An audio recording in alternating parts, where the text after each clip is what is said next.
Restoring degraded land organically, how we can bring tired soil back to life without chemicals. I have walked on land that felt completely done, cracked earth that looked more like broken pottery than soil, patches where nothing green wanted to grow no matter how much water you threw at it. If you have seen that too, then you already know what degraded land looks and feels like. It is tired, it is hungry, and honestly it is a little heartbreaking.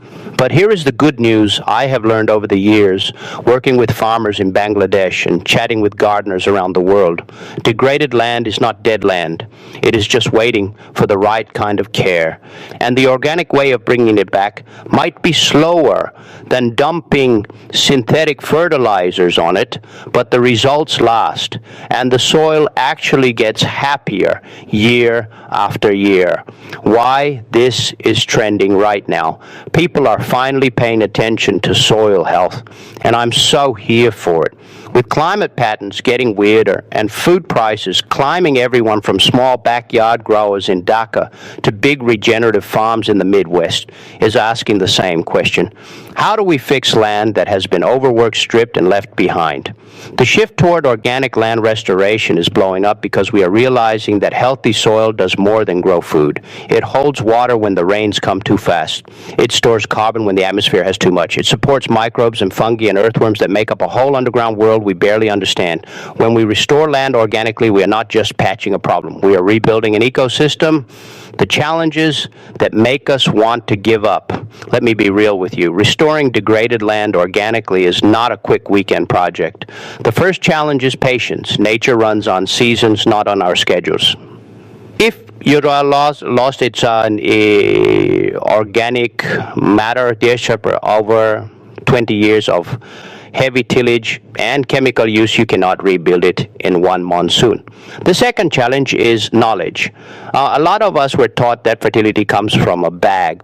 We were not taught how to read what the weeds are telling us, or how to brew compost tea, or why covering the soil is non-negotiable.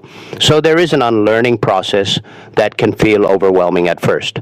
Then there is the money part. Organic amendments like compost and biochar and green manure seeds cost something up front. If your land is not producing yet, that investment feels risky. I get it. I have talked to plenty of growers who say, I want to go organic, but I need yield this season, or my family does not eat. And finally, the weather. In places like Dhaka, we swing between too much water and too little. Floods wash away topsoil we just worked to build. Droughts bake the ground into brick. Organic restoration has to be climate smart, or it will not stick. So where do we actually start? Start by covering the ground. Bare soil is wounded soil. Every time rain hits bare ground or sun beats down on it, you lose more life. I love using whatever is local and cheap. Straw from the last rice harvest, fallen leaves from the neem tree. Even weeds you pull can be laid right back down as mulch. The goal is to protect and to feed the soil creatures that do the real work. Next, think about roots in the ground year-round. Degraded land often sits empty after harvest, and that is when erosion goes wild. Try a mix of cover crops that fit your area. In Bangladesh, I have seen farmers have amazing luck with dhaincha and mung bean in the off-season. They fix nitrogen breakup, compacted layers, and give you biomass to chop and drop right where it grew. You are growing your own fertilizer and your own mulch at the same time. Compost is your best friend, but you do not need a fancy system. I started with just a pile behind my house and kitchen scraps and dry leaves and a little cow dung from a neighbor. 6 months later, that pile smelled like a forest floor, and my plants went crazy for it. If you have a big area, look into community composting or small-scale compost businesses popping up around Dhaka. The quality matters more than the quantity. Living compost brings microbes that degraded soil is starving for. A few organic tricks that actually move the needle. One thing I wish more people talked about is biochar. Take crop waste or wood scraps, char it slowly with low oxygen, and you get a super porous material that holds water and nutrients and gives microbes a home.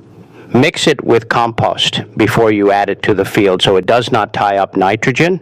Farmers I know who use it say their sandy soil finally started acting like soil instead of a sieve. Another game changer is reducing tillage. Every time we flip the soil, we slice up fungal networks and release carbon. I know traditional plowing is deep in our culture, but even switching to shallow tillage or strip tillage makes a difference. Let the worms and roots do the tilling for you. Animals can help too when managed well. A short burst of grazing by goats or ducks on cover crops can cycle nutrients fast and trample organic matter into the soil. The key word is manage. Leave them too long and you are back to degraded. Move them quickly and the land responds with a flush of growth. What success looks like, you will know it is working when you start seeing signs of life return. The soil turns darker and crumbles in your hand instead of forming a hard clod. You dig a little and find earthworms where there were none. After rain, the water soaks in instead of running off in brown streams. Plants look less stressed during dry spells because the soil holds moisture like a sponge. And the best part is flavor. I am convinced you can taste soil health. Tomatoes grown in living soil have a depth that supermarket ones just do not. That is subjective, I know, but try it and tell me I am wrong. The mindset shift that keeps us going. Restoring land organically asks us to think like an ecosystem, not like a factory. We are not forcing growth. We are creating conditions where growth wants to happen. Some seasons you will see huge change. Other seasons it will feel like nothing is moving. That's normal. If you are in Dhaka or anywhere in Bangladesh and you are staring at a plot that looks exhausted, I want you to know you are not alone and it is not hopeless. Start small. One bed, one corner. Mulch it, plant a cover crop. Add compost. Watch what happens. Soil wants to live. Our job is to stop getting in the way and start helping out. Have you tried restoring a piece of land yourself? What worked for you and what felt impossible? I would love to hear your story because every piece of land is different and we learn fastest when we share what we are seeing on the ground.